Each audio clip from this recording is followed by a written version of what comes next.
Thank you very much for this very warm welcome for the Commissioner. Dear Commissioner, dear Andrius, first let me thank you that you are such a regular guest for discussions with the Martin Center. We are very, very happy with this cooperation. You now passed 1 year in office, more or less, as the first Defense Commissioner of the European Union. Are you happy with what you achieved after 1 year? Well, Klaus, thanks a lot, first of all, for inviting me to Martin Center again. So nothing is changing. Last year I was here, now I'm here, so everything is perfect. And since really I consider myself really some way student of Martin Center. From very beginning, growing up with Martin Center, with all your intellectual power, and I am very, very grateful that you decided to take this, whatever, official role of advisor in my office, and really that's great. How was this year? It was really busy. When I'm remembering how general atmosphere was looking like 1 year ago, when we were going through all the hearings and so on, and now I see really quite a big change. At that time, still, it was looking like that, well, we need to do something in defense, but we can continue with some kind of incremental approach. But perhaps two major factors from last year. Late in October or November, I remember very well, head of German intelligence service. The first time publicly said that, in their evaluation, Russia during next 3 or 4 years can be ready to test Article 5. And second factor, of course, what I would call fact of President Trump, his unpredictability. What pushed Europeans really to start to look into our own responsibility on defense much more seriously. So from that point of view, really, this year was quite a rapid growth of this, feeling of responsibility, and it was, of course, followed then with all the different decisions on financial side, on defense industrial policy side. So this year went what I call with creation of opportunities for member states to take care about their defense capabilities. Now we are coming into what I call the period of delivery, when contracts, production, procurement, and so on will become very important. From another side, especially during a recent period of time, I see that also we shall need to spend much more of our attention on what I call institutional defense readiness. If we are, our attention to weapons, production, finances, and so on, I call material defense readiness. So now we need to start to look much more deeply into institutional defense readiness. How we are organizing ourselves, how we are, managing ourselves, especially looking into longer-term perspective. If Americans, slowly or not slowly, who knows what will be their decisions, will start to diminish their presence on the European continent, then the questions, on the institutional side will become very, very important for us. And it's better to be ready earlier than later. Yes. Yes, you mentioned the Americans. I mean, over the last days, we had the national security strategy coming out, and it's quite a text, we can say that. The European Union is getting a lot of attention. Could it be that we are very important? It looks like. I mean, yeah, of course, I would not hide maybe my emotions, while reading the text, the last pages about European Union and all that, harsh criticism on what we can call values. That we are losing Europeans, we are losing democratic values, we are losing freedom of speech values, whatever, everything we are losing. And you can understand that member states, at least some of member states, are not so bad, maybe, but the European Union is bad organization. And then I remember that, Klaus, yourself perhaps Elbridge Colby, now Under Secretary of Defense, of War Department, really, but strong, how to say, strategist on American defense and security strategies. It looks like that back in 2018, he drafted, during the first period of Trump, national defense strategy, and then he published a very interesting book, which I have even with his signature. And the book is called The Strategy of Denial, where Colby is explaining in a very simple way the strategic interest of United States, talking about security and defense, is not to allow anybody, any country or organization, to dominate whatever region, continent or broader region. And that is why America needs to do everything to deny any such kind of possibility. And of course, China is a major, target, because China can dominate the whole Asia. And such kind of domination for United States is dangerous, because then United States will not have maybe free access to members to other countries and so on and so on. But on the European continent, it's one page, but very, very consolidated explanation that European Union, with its increasing unity, can become a dominant power on European continent, and that is what is dangerous to to United States interests. So I mean, United States should deny possibility for European Union to become more united. I'm translating his words in such a way. So that is what perhaps we are now facing, when Americans are not hiding that they will try to divide us, not to be successful in uniting ourselves, and that is what we shall need to live with. Yeah. In fact, it's the continuation of what in the 19th century was typical British policy. We don't have permanent allies, we only have permanent interests, and alliances could shift according to those interests. There was the second document coming out this week, which maybe is of similar importance, and that was coming from Reuters. And Reuters was saying that the Pentagon had informed European representatives that with the deadline of 2027, Europeans need to take over the functions of the United States in Europe. Whether it's all the functions or some functions is not so clear. But that's a big deviation from NATO, because NATO gave 10 years until 2035. The European Council gave until 2030, so at least 5 years. 2 years, in 2 years you cannot even procure anything.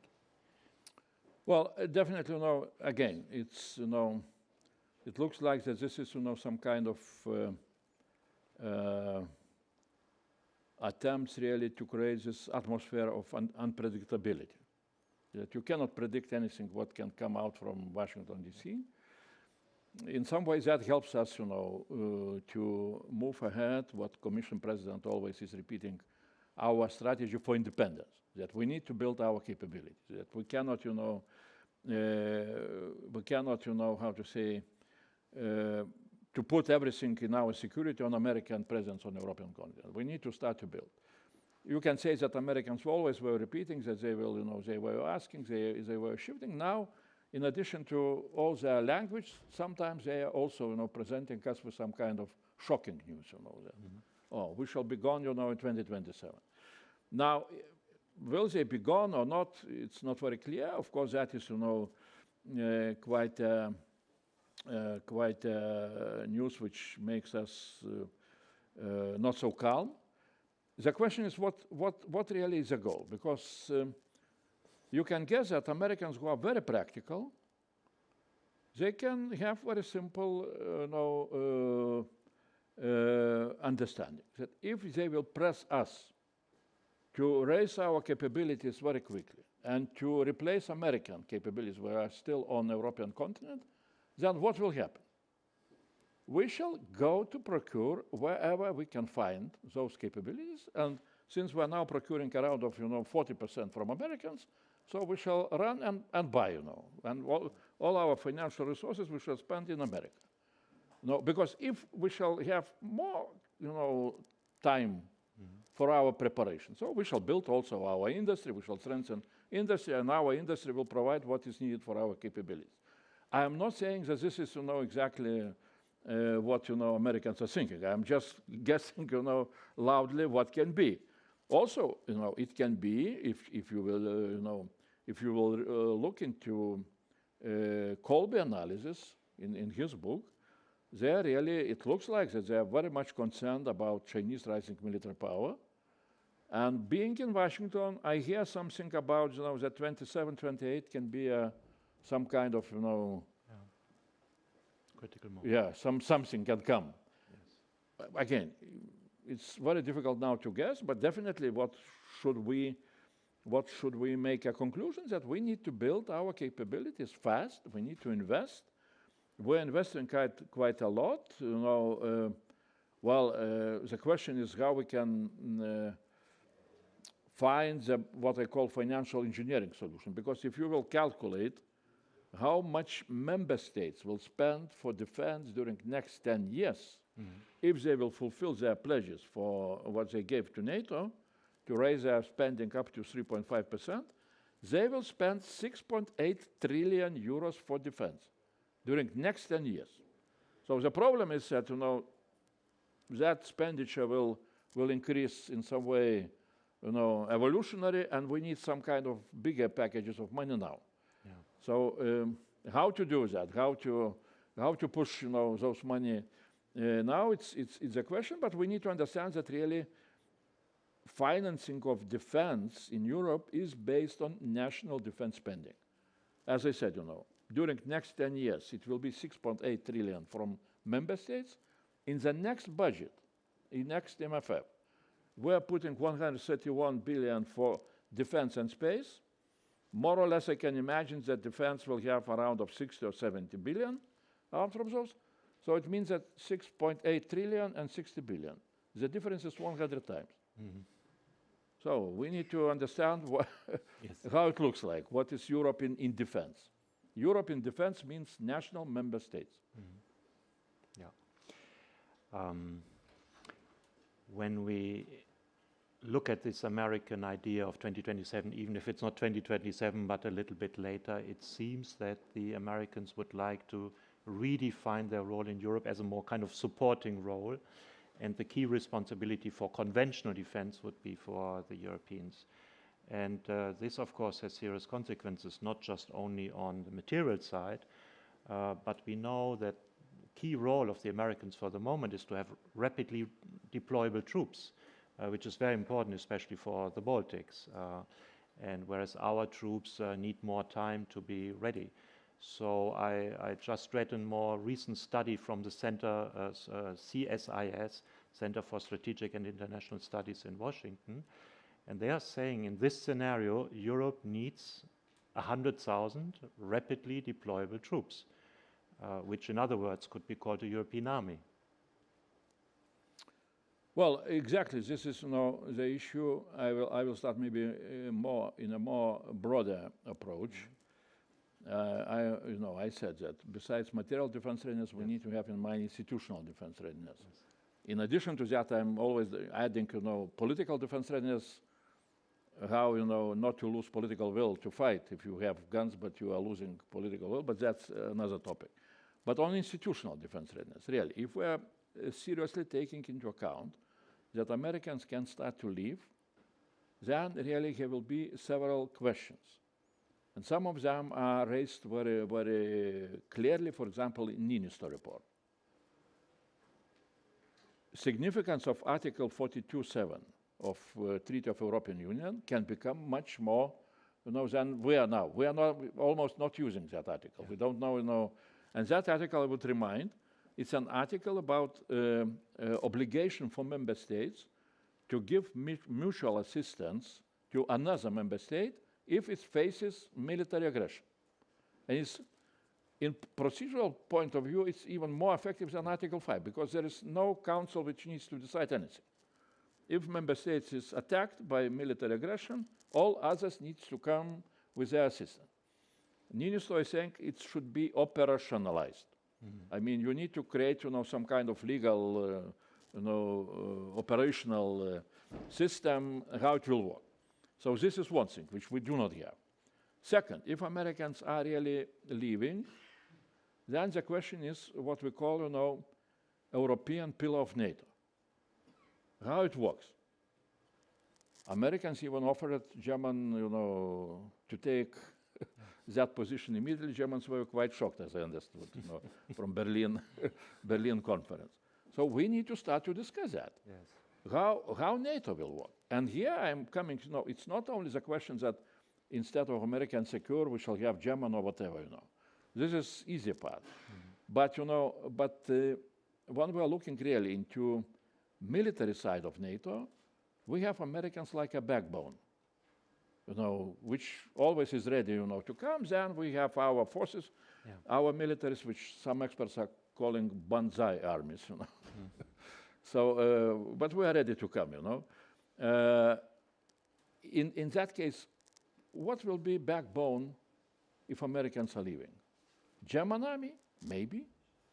No, I'm just raising a rhetorical question. Some kind of, combination of all 27 with 27 generals, who will look who is higher than another, or really moving into some kind of this idea of European military force, which I understand that it can sound very radical at the moment, but I'm always reminding myself that it was an attempt with European defense community back in 1952. Mm-hmm. By the same Adenauer, Schuman, Monnet, and so on, Pleven initiative, which failed at the end with French Senate, but in other countries it was ratified, and which was an idea to create European army. Now I'm always asking myself, two questions. One very rhetorical, I'm asking myself, so if Americans would have now 50 armies, on state level, only, 50 armies, 50 policies, defense policies, 50 budgets, would they be stronger or not? Perhaps the answer is, we know what is the answer. And second, sometimes I'm asking myself, so, okay, how it will look like Europe now, if back in 1954, Europe would not fail with this European defense community establishment. Would we be stronger or not? And my answer is that perhaps we would be stronger. So, I'm not saying that tomorrow let's create a European army, but I know that Martin Center can draft very quickly some kind of strategy paper. Mm-hmm. Absolutely. Maybe, so I think it's clear that now it's the wish of the Americans that NATO is Europeanizing, which is a new situation, which was not the case for a long time. Maybe a first step could be to have an ambassador of the European Union to NATO. I mean, the European Union has ambassador to so many places, but to start a bit coordination among member states. What do you think? I would, maybe. I don't know what role that would be, but it may be a good approach. But I'm also, we are talking about this institutional approach. Because really, if we would have European NATO pillars, then perhaps we would have also European ambassador to NATO. But the question is, for me, how to come to that decisions. And here again, as always, Martin Center have very good ideas. Because, we know, we are very good, very nice, everybody is equal, 27, we can discuss, and not to make any kind of decision. That's how we are proceeding. Now, when we see, defense and security issues, and when the crisis is some kind of, crisis usually now comes from Washington, 28-page, points plans and so on, then what happens? Then this format of E5, Germany, France, Great Britain, Italy, Poland, and sometimes, leaders of Commission and President are gathering, and they are discussing what to do, how to manage this crisis. And it looks like that this format, is becoming really an effective format of proper leadership inside of European Union. And I here remember very well, some papers of Martin Center, and maybe inspired by Macron and Merkel ideas back from 2017, 2018, on so-called European Security Council. Now, I understand that, again, here can be plenty of questions about treaties and so on, but now E5 is working. Yes. Nobody is asking where is E5 according to the treaties, a little bit more informal, but when they're making decisions, let's look. I can guess that, majority of 27 would support their decision. Maybe it will be 26, but that is how it works. And you can have, really democratic, let's say E5 plus rotating 3, countries, plus two presidents of the Commission and the Council, and that would be a really effective, workable body, to first of all, really, to show the leadership, and then to start to build all that, institutional arrangements like European NATO pillar, ambassador of EU to NATO, Article 42. Even for me, the question very simple. A little bit jumping. If Article 42.7 we shall need to use, it means that real terrible crisis is coming. Somebody is under aggression. Who is managing the EU? Again, you can have this Security Council as some kind of body, which is really then takes all the responsibility to manage what is challenged by the huge crisis. So again, I'm just bringing some additional arguments to Martin Center. Yes. Big achievements, intellectual. Yes, we took that issue up again before the European elections, and in fact it was taken over by the EPP party. EPP party put it into the party program, saying that they want a European Security Council, including the United Kingdom and Norway, and I would say Ukraine. That's a little bit, I see, well, council, it's, who can participate, definitely, but, the council should be, how to say, not very big one. We need to keep, some kind of effective, but who is able to participate in forming the council, that would be really, it could be, broader community, and especially, but, I even have in my mandate the task to speak and to build what we call European Defense Union. Yes. For me, it reminds very much, European defense community, and we remember that, in European Union appeared only in 1990s, perhaps, when the title community was changed into Union. European community was changed into Union. So when we're talking now about European Defense Union, I see European defense community immediately as something. But here, maybe not to continue with those historical analogies, but really I see that as a platform where we can unite defense capabilities not only of European Union member states, but United Kingdom, Norway, and especially Ukraine. Yes. This is a must. I'm always asking very simple question. If we are predicting, or our intelligence services are predicting, that in 3 or 4 years' time, Russia can test Article 5. It means making new aggression against some of neighboring countries like Baltic states or Poland or Finland, also a neighboring country. So then what will happen? Then those countries will face a Russian battle-tested army. Battle-tested army, which is stronger than it was, back in 2022. And among NATO member states, we do not have any kind of similar, battle-tested experience. Only Ukraine has such an experience. So it would be very rational for us to look how we can integrate, those capabilities, battle-tested capabilities of Ukraine, both of military forces, but also of the industry with our capabilities, in order for us to become stronger. And that is where, again, European Defense Union can be exactly this platform. But in order to move that direction, again, I see the need of European Security Council, where some kind of those big ideas can be, really developed up to possibility then to implement them. Yes. I think that's in full agreement with the Martin Center and with our president, Mikios Churinda, who has always been pushing for a very strong role on defense. Maybe a last question, because also it's urgent. Ukraine financing, there's now a proposal based on Article 122 by the European Commission to assure the future financing of Ukraine for the next 2 years, 90 billion. I just read when coming in that things seem to look a bit better. Are you optimistic that it can work?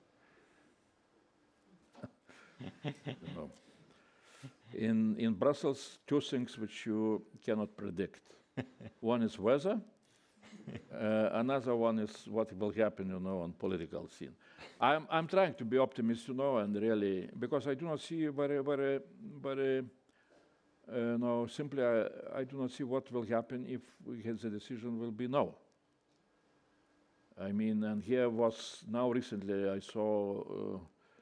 I just looked onto first page, not managed to read, but Norwegian paper, which compared how much it costs for Europe to support Ukraine and how much it will cost if Ukraine is losing. So it's double numbers. So from financial point of view, it's definitely, simply it's much more cheaper to support, Ukraine up to the peace. Now,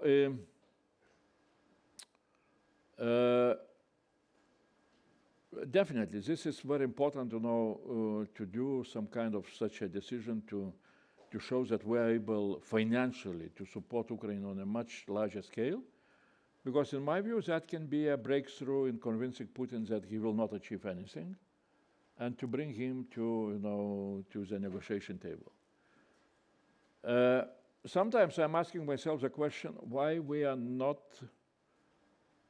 trying to look into experience of Second World War and land lease, and again, here is only Martin Center can make such a analysis, because while reading history books, you can see very simply. After the first year of the war, before before even Americans were able before Pearl Harbor, Brits were defending themselves alone, and they were buying, with all their resources, they were buying weapons from America, and then they became almost bankrupt. And Roosevelt, was thinking a lot how to support, Great Britain, and he invented this, land lease mechanism, and the whole, philosophy of explaining if your neighbor is, getting fire, what you will do with, this hose to supply water that you can give, and he will give you back. I will not expand into that, but for me, the most important is that Americans supported. I mean, they gave long time, credits to Great Britain.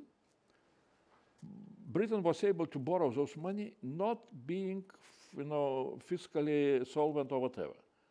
And nobody was asking financial guarantees from Great Britain at that moment. Great Britain gave political guarantees that they will repay. And that was enough.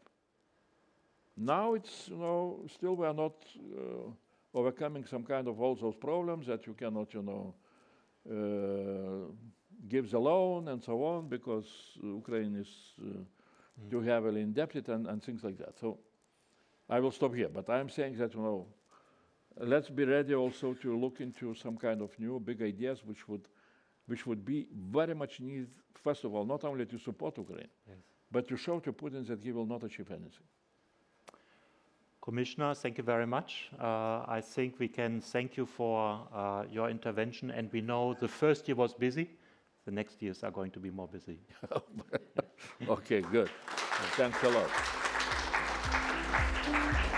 I hand over to Alicia. Thanks a lot.